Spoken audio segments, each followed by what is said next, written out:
Now at the outlet of the flume, we have this setup where we can put a little gate. And watch what happens when I drop this gate. It's going to block the flow and produce a wave going upwards. And let's see how it goes. I'm going to dump, and it produces a wave that goes up. And that wave reaches all the way to the top of the weir. That is what is called a submerged weir flow. Right? So the conditions at the outlet here are affecting the flow. Now this is too much of a submerged flow. I'm going to remove this. And this is the fun of hydraulic slab. You get all wet. All right, we get it out.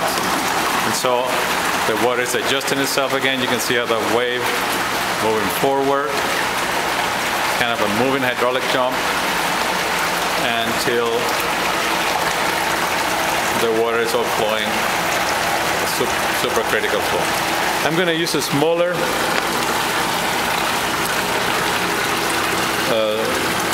log here. See what that produces.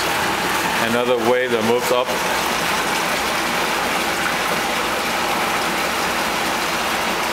And let's see where it stops.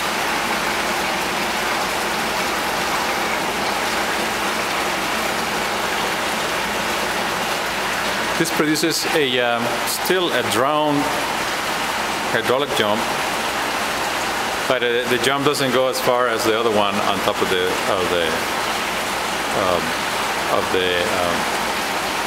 weir. Now let me remove that one.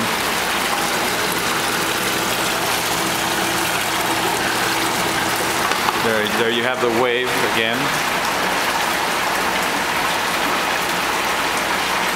Moving down the flume. And we're going to try the smallest of the logs, which is this one. I'm going to put it in here.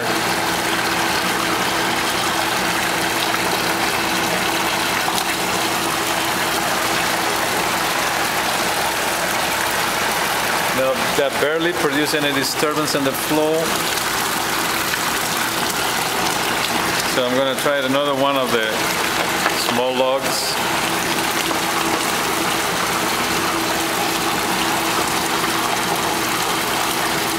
There it goes.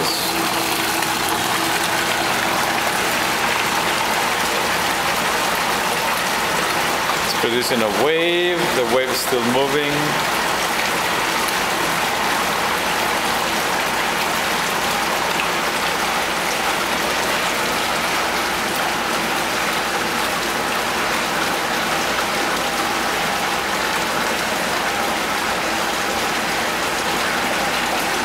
The position of this gauge. I'm going to move it backward here.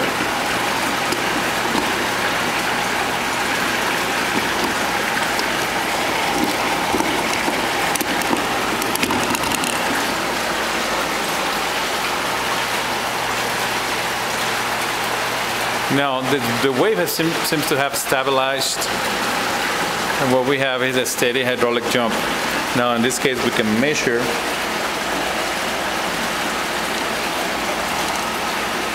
the depth of flow